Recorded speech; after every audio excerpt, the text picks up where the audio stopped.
Assalamu alaikum. Урматтуу Каныбек агай. Эгер да адептсиздик кылсам кечирим сурайм. Бирок бир деген такташ үчүн мен суроо берейин командаңызга өзүңүзгө. Родимое пятно деген кыргызча кандай болот?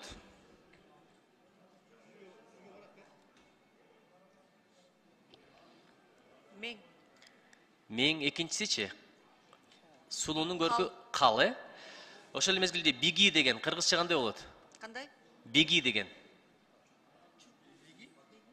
Чурко. Чурко, чурка буйрук иретинде. Чурка. Мен эмнеге муну сурап атам? Эгерде орус тилдүү адам кыргызча үйрөнсө, калды кал дейт, чурканы чурка дейт. Проблема эмнеде? Казактардын кысы дагы бар, кысы дагы бар. Бизде бир эле к бар.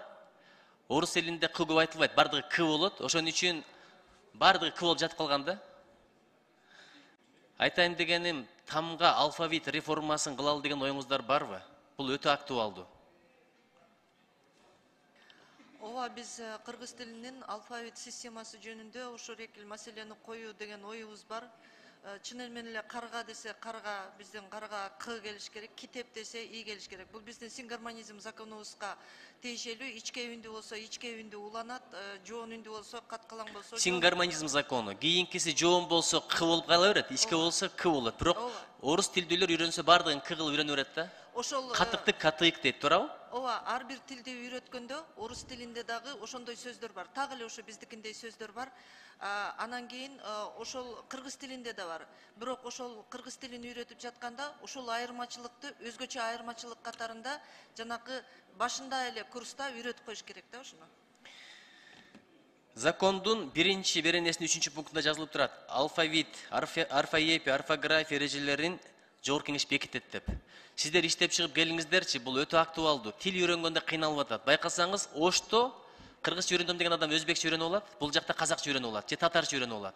Анткени биздин тилибиз бир жагы татаал, экинчиден методикасы, алфавиттер абдан жетишпейт да. Казактарда кысы дагы бар, кысы дагы бар. Гысы дагы бар, гысы дагы бар. Мисалы, сынган кылычта диалект менен жазган. Нүзүп калдейин деп жазган, бирок нүзүп кал болуп калган да. Тарыхты да туура түшүндүрө албайбыз. Казактардын асы дагы бар экен, асы дагы бар экен. Ушул жагынан бир фундаменталдуу иш болсо жакшы болот эле. Нуржигит мырза, сиз өзүңүз жазуучу катары абдан жакшы билесиз буну. Баарыбыз сезип турабыз. Чынында алфавиттик реформа болуш керек. Азыр биздин комиссиянын астында атайын мамлекеттик тил боюнча кеңеш куралды. Ал кеңешти балким президенттин алдына статусун көтөрөлү деп атабыз. Анткени ошол эле орфографиялык проблемалар кандай экендигин сиз жазуучу катары билесиз, жакшы сезесиз. Эң туура маселе көтөрүп атасыз.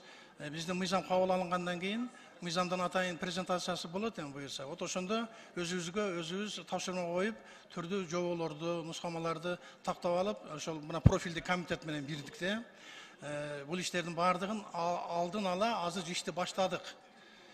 Буюрса, буну биз ыраттуу түрдө ишке ашыра алабыз. Кийинки учурларда мен ушундай маселе көтөрүп атам. Мамлекеттик тил корпусун түзүшүбүз керек экен, кыргыз тилинин корпусун түзүшүбүз керек экен. Бир эле биз калыппыз, баардык түрк тилдүү элдерден дагы, славян элдердин ичинен деле, мисалы үчүн орус туугандар 163 миллион тил, өзүнүн тилинин баягы эмелерин аноним, синоним, антонимдерине берип түзүп, ошого киришип атабыз. Ошол учурда албетте биз ошо такалабыз алфавиттик реформага, алдын ала буну сиздер менен чогуу жасайбыз деген ниетибиз бар. Чоң рахмат. Жаныңыздагы эжекебиз белгилүү филолог, дагы бир суроо берейин. Котормочу, анан тилмеч экөө бир эле маанеби? Жок, экөөнүн эки башка мааниси бар. Тилмеч ар убакта котормочу боло албай калышы ыктымал, эгерде адабий моорегиндей чоң көркөм чыгармаларды же болбосо эпикалык, поэтикалык чыгармаларды которо турган болчу болсо, тилмеч жарабай калышы ыктымал. Ал көбүнчө синхрондук котормого, жагдайга жараша которуп инерттүүлүктү алып калат. Ал эми котормочу болсо, ал көркөм котормо, баягы сөзмө сөз котормо, эркин котормо деген түрдүү котормонун жанрлары боюнча которуп калышы мүмкүн. Ошон үчүн экөөнүн айырмасы бар. Биз шайлоого ыймандуу бийликтеге менен бардык, тилмештер которуп коюптур, верующая власть деп. Это нравственная власть. Ошондой тилмештер аябай бардыгын бурмалап атат да, а партия жөнүндө башкача пикир кетип калды. Эми караңыз, Толук кандуу деген кыргыздын сөзү эмес. Толук кандуу иш болуп атат. Же ушундай сөз барбы? Ким айта алат? Толук кандуу деген кээде кыргызда бир сөздөр бар да, толугу менен билди деп коет да. Не деген? Толугу менен билди дейт.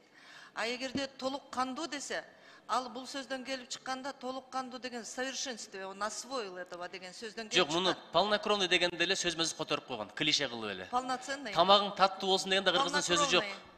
Ошону эле которуп койгон, кийин эле пайда болгон сөздөр. Манаста толук кандуу деген бир да сөз жок манас эпосунда. Болбосо эмне деген гана сөздөр жок ал жакта.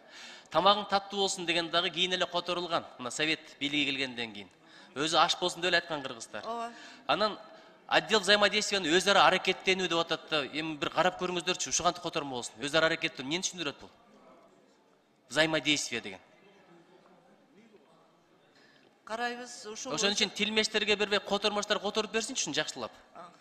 Жарайт, жарайт. Же макул эмессиздерби? Взаимодействие, макул. өз ара аракеттенүү, тилиңди араң бурулат да, мындай зордоп эле, чаптап эле которуп атышат да. Ооба. Мисалы, ошондой эле туп-туура айтып атасыз. Ошондой бизде алешемдиктер бар. Ошол экелер такташ керек. Бул мыйзамдарга да кирип кеткен ошондой. Эгер ушул бойдон кетсек, жакында уят дегенде корова лошадь эле которот, ачыгын айтайын, ошого баратабыз. Сабатсыздыктын деңгээли ошого түшүп кетти азыркы мезгилде. Дагы бир нерсе, кыргызды кыргыз кылган адабиятын көтөргөндөр бар. Мисалы, башка улуттардан деле Дунгандан Ясир Шываза чыккан, туурабы? Орустардан Суслова бар. Ошондой кыргыз адабиятын башка тилде көтөргөндөрдү даңазалоо процесси болуп атабы? Болуп атат.